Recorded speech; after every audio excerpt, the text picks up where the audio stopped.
Welcome back to At Home with Roby. I'm Patrick McIsaac from Roby Electric, along with Trent Haston from the Roby family of companies. We are your hosts. Trent, on the last segment, you said I didn't pay any attention. I'm here, dog. You're What's here, up? just making sure you're awake over there. I just like that intro song. Amy was over here dancing, bobbing her head. I hear you. That is a good song. They say when I dance, my knees stiffen up. I look like a Pinocchio. Frankenstein? Pinocchio. All right. Get the skinnier version. Well, we're going to cut the strings today, buddy. We're gonna keep talking about Make-A-Wish. Again, we said at the beginning, this last segment, if you didn't hear the last two segments, go back, listen to the podcast. This is awesome stuff. But Amy, we're talking about, Trent and I were telling you that our favorite part of some of the shows leading up to the Cornhole Tournament was telling some of these Make-A-Wish stories, and I have a list of them. But what are some that really stick out to you this year that were, of course, granted here in Central and Western North Carolina? Yeah, so we granted 296 wishes this last year, and our wish year goes from September 1st to August 31st. And of 296 wishes, they're all unique and special in their own way, but there are certainly those that stick out to us as a staff because they're just unique, ones we haven't even seen before. And you would think we've seen every wish. We have not seen every wish. And so we had a young boy, Jason. He has leukemia, a very aggressive form of leukemia. He's 10 years old. And our wish granters went and met with him and talked about, what would he want his wish to be? And these are volunteers that go out and do this. And Jason knew right away when they came in what he wanted. He wanted a greenhouse in his backyard. That's awesome. And he's a 10-year-old boy, and he wants a greenhouse. And they said, well, why? Because for us, it's about getting to the essence of why this wish. We want to make sure that we grant a wish in the essence of what that child's mind is thinking of. So what does that look like to you, and why do you want a greenhouse? And he said, well, I have blueberry bushes in my backyard, and the rabbits eat my blueberry bushes, and I don't want those rabbits getting my blueberry bushes anymore. And I also am on a special diet now, and I want to grow fresh vegetables so my mom and sister can cook for me. And that was, why he really wanted a greenhouse, and it was adorable. And it's the first greenhouse that we've ever done at our chapter in the 31 years we've been around. We've never had a greenhouse wish before. And one of our local partners who own greenhouses, who are already donors of ours, just like when a construction wish comes up, we call Roby and you figure out how we can all work together. We called them immediately because we happen to have a donor who that's what they do for a living. They have the largest greenhouses in the country. And called them, and they jumped on board, and because we're like, how are we going to do this? So they helped us, build the entire thing in his backyard, flatten the land, put the boulders down, and this beautiful little greenhouse came out of it. And what was awesome was that Jason was inpatient in the hospital for several weeks, and we were able to build it while he was in the hospital, and he came home on his birthday. And that's when we actually revealed the greenhouse to him in his backyard. So it was pretty awesome.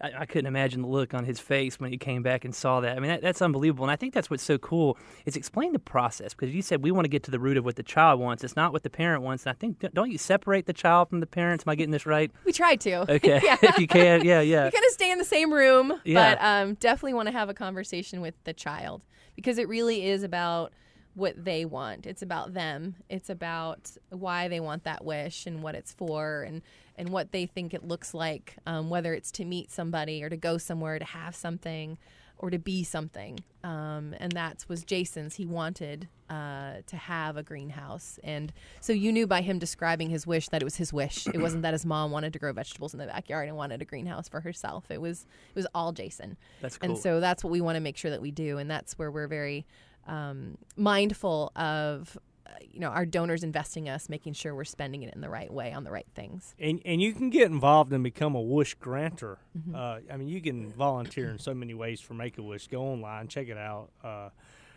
Great resource. But as a wish granter, you typically go in two-person teams, and one person interviews the family and one person interviews the children, if it's more than one child, the siblings. And I'm always the guy on the wishes that I've granted. I need to do one. I've been a little bit out of the game, but I'm always the guy that goes. I get assigned to the kids. I would probably be that person. I'm tossing the kids around, and we're climbing walls and doing crazy stuff. But it's so much fun. Really is. Yeah, and it's a great way to volunteer, like Trent said.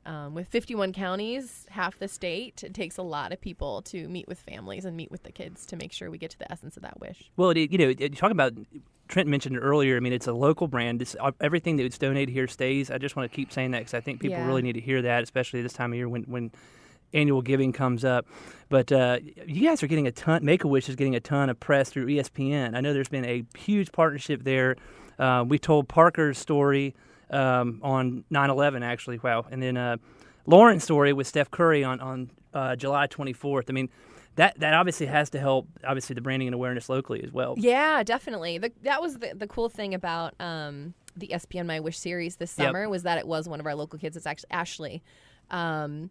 Hers was really cool. She's from Mooresville. That's right. Yeah, and it really interesting thing. It wasn't really even a wish for her. She's a basketball player, loves basketball, hasn't been able to play because of her diagnosis. She's been very weak, cancer diagnosis, and she has a twin brother, and they're really close. And he also loves basketball. And Steph Curry is actually her twin brother's favorite basketball player. And so Ashley's wish was to meet Steph Curry, but it was more for her brother to be able to meet Steph Curry because her brother has been a rock for her throughout her treatment and the process of her going through chemo and radiation and everything. So it was a pretty cool wish because she surprised her brother. He had no idea. Because it was ESPN, it was blown up even more. So it was pretty cool. No. I think we're talking about two different wishes. I think we highlighted Lauren's Lauren wish was a separate wish. Steph Curry. Yeah. Steph Curry is a okay, I thought I got that wrong. Person. Yeah, no, that's another one too. Wonderful wish granter. Yes. Yeah. I mean, it's kind of like Dale Earnhardt Jr. and all these folks There's all these multiple wishes ones. that they're so giving. We start every board meeting as a board of this chapter of Make-A-Wish doing a wish story or two. Yep. And I think that's where we heard that story. Yeah. We watched a video. Yeah, on we it, do multiple Steph Curry. which is Ashley's was ESPN in particular. Okay. It was really cool. And the cool thing about it is it brings the true great characteristics of children. It brings it out. She did that for her brother. Yeah. She was sick. Yeah. And her wish was to help her brother and grant his wish. I mean, you talk about trickle-down economics on steroids. We got it right here. I mean, it is. It's humanity at its finest. It was. That's what made it so much more And we see that so special. often. And we see also how the family gets so much reward out of the wishes as well, not just the child. We love for the child to get their one true wish, but through that, the family heals. Yeah. Also. Definitely. Well, let's talk to the caregivers, friends, family, people that might have a child in their life that's going through something like this. I know that some people get a little bit apprehensive to call Make-A-Wish because it's sometimes that could be seen as this is the end, but it's not. That's not the case. So if you are one of these people, you mentioned caregivers sometimes don't know, doctors sometimes don't know, and friends and family, what's the best way for someone to reach out to Make-A-Wish? Yeah. So many children qualify that you would have no idea qualify because it is children with life-threatening medical conditions. And like you said, there's so many parents who hear the word Make-A-Wish when their child has a new diagnosis and think, my child's not dying. And it has nothing to do with life ending. It is all about survivorship. I think that's what we really focus on at Make-A-Wish is being that hope, strength, and joy in a very dark time. And that means getting children past their diagnosis too and being that light at the end of a tunnel, not just something that's going to happen and that is amazing to do for a family whose child may not be in that situation. So, the best way to know if you qualify, we have an incredible medical and referral outreach specialist in our office. Her name is Dana.